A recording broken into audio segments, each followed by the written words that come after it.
you're so freaking talented and you have so much potential, but I have some legitimate questions that aren't going to be answered until I just see you out there on the NFL field. Welcome into the draft profile for Quinshon Judkins, running back out of Ohio State, formerly Ole Miss, and one of the more interesting evals that I've had in this class. One of the tougher evals that I've had for this class, which is weird to say about a guy who I still believe is a top 50 pick, who I still believe is one of the best running backs in the class, and who ultimately I think has probably the highest ceiling outside of Ashton Jeanty. So why do I have so many questions? I felt like he was probably the most inconsistent runner that I have seen maybe ever.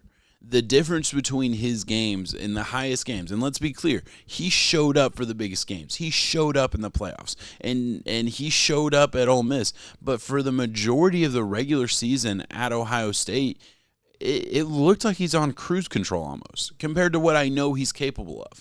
Now let's look at it. He takes the payday to go to Ohio State. This is fairly well known.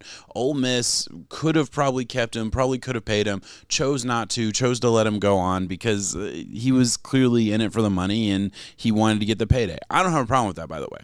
You're a professional athlete in college now. That's just the reality of the situation. If you want to go get paid somewhere else, I think obviously we can talk all day about maybe some restrictions that need to be added to protect the essence of the college football game and not just make it professional football. But you're one of the best running backs in the league. You have the opportunity to go to Ohio State, get a payday, play one more year in college before you're off to the NFL, and you're a projected, top 2, top 3 running back in the class. And when he took that deal and went to Ohio State, he was probably thinking that he was the best running back in this class. Now we get here and we'll probably know that it's Ashton Jeanty, and we aren't really even sure how many running backs go before Quinshon. It could be 1. It could be 3 or 4. I'm not 100% sure. But I only say all that to say maybe this is a case of gets the payday and just kind of takes the year off, or doesn't play the game at the same level of intensity that earned him the payday. I'm just spitballing here. I'm trying to give you the context of who the player is, because I will say, and I will continue to say throughout this video, he has some of the highest upside that I think is in this class. I think he has the potential to be a elite 3-down back. I'm like, name one of the best running backs in the league. I think you can put him in that class if he plays to his highest highs, right? He can be Jonathan Taylor. He can be John Robinson. He can be any of these 3-down workhorse backs that we see in the NFL that are consistently making plays at a high level. He can be any of those guys. He can also be kind of an underwhelming player that doesn't hit his full potential if he doesn't play with the level of intensity that I know he has the capability to play with. Again, that's my take just purely from watching the film. I thought it was like the tale of 2 games. From game to game, you just saw a different guy almost. It was really, really interesting to talk about. So with that said, let's go ahead and get into the skill chart and talk about who I think this guy is at the next level.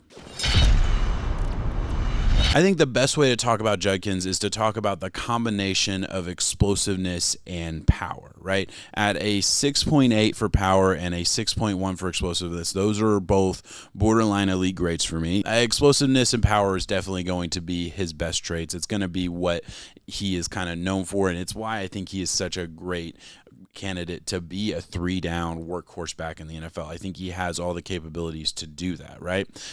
Plays with great power, packs an absolute punch when he wants to, and like I said, it was the element of his game that I noticed the most was lacking in the games where he wasn't showing enough power, where he wasn't running with a ton of creativity. Now, with that said, he is an all-around great back, I think. His agility and elusiveness is good. He has plenty of wiggle, plenty of lateral ability. He has all the things that you want to see from that aspect, but it's not his game. He is not going to be the guy who's, jump cutting multiple gaps over and doing all this crazy stuff. He does feel more like a one-cut north-south runner, which to me just projects better to the NFL anyway, so I'm fine with that. But at a 5.7, that's a grade that to me says you got plenty of wiggle, you got plenty of ability to make people miss. All these things are great. Contact balance, one of my favorite things about him. He is tough to bring down. He is, like I said, physical, and through the combination of wiggle and balance and power and explosiveness, makes for a really, really good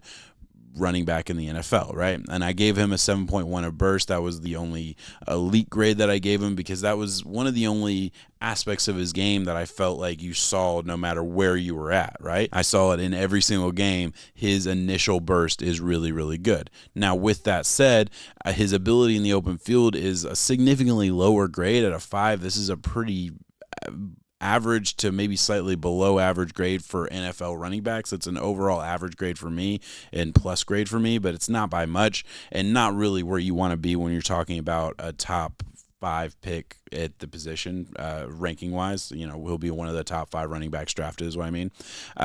So ability in the open field, first of all, I don't think he has an incredible second gear. I know he ran fast. He's fine. Like, he's plenty fast enough. That's not what I'm saying.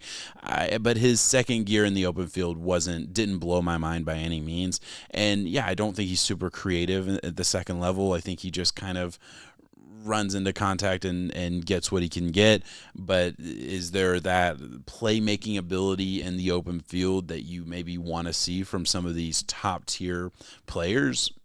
No, I don't really honestly think there is. And that's kind of, I hesitated to say that because I think he could. I think he has the ultimately ability to do that. I just didn't see it enough. I want to tell you that he can just be an elite runner. I want to tell you that he can just do all of these things at an elite level and can be one of the best running backs in the league because that is his ceiling. He has incredible ceiling. And I know I'm repeating myself. I know I'm kind of overstating, but that's just how I feel. I'm not sure where this floor is. I think the floor kind of has to be just a solid running back in the NFL. I don't really see how he could totally just miss. But, I mean, I've thought that before. A couple more things I did want to mention. Obviously, his pass protection is his only negative grade at a 4. Again, he has the size, he has the frame, he has everything that I think you would need to be capable to be a good pass protector in the NFL. But in college, all he did was just chop at the feet. I mean, he dove at the knees and slowed a guy down. But at the same time, there are definitely snaps where I saw him take on a block and move a guy out of the way or out of frame for the wide receiver end around, or maybe Travion Henderson was out there and he was getting the ball in this play. Whatever it was, I've definitely seen him out in space blocking at a high level and creating yards for the runner. So I know he's capable of it. I know he's capable. It's another example of, like, yeah, I know you can block, but at the same time, every time there's a blitzer, I see him diving at a dude's feet to slow him down instead of squaring him up and using any kind of level of technique or power or strength that I know he has. So it's weird. It's just, he's a weird prospect. He is. A couple other things just to mention. Obviously, his pass catching at a 6.5. I think he's great catching the ball out of the backfield. I think he's awesome at that. I think he has really good hands. That's where I'm at with Quinshon Judkins. Let me know what you guys think in the comments, because I am the most conflicted about this guy, clearly, that I've been. I think he's going to be a good player. I am super, super excited to see where he ends up in the NFL, and I think the upside's insane. I really do. I think the upside is as good as it can be for a NFL running back prospect. I think he's up there. I don't know if a team will take a shot at him in the first round. Feels a little bit, I mean, running backs rarely go in the first round anyway. Feels like this is a guy that you're going to take a shot on in the second and just hope that you can get the full potential out of him. That would be my guess, but we'll see what happens. Thank you so much for watching. Please like, subscribe, all that good stuff. Really means a lot to me. Helps out the channel a whole lot. Obviously, this is a small draft-centric channel, so it means a lot to help a little small niche channel like this build up a little bit, get a little bit of a following. Mean a whole lot to me if you help me out with that. Thank you so much for watching. Peace.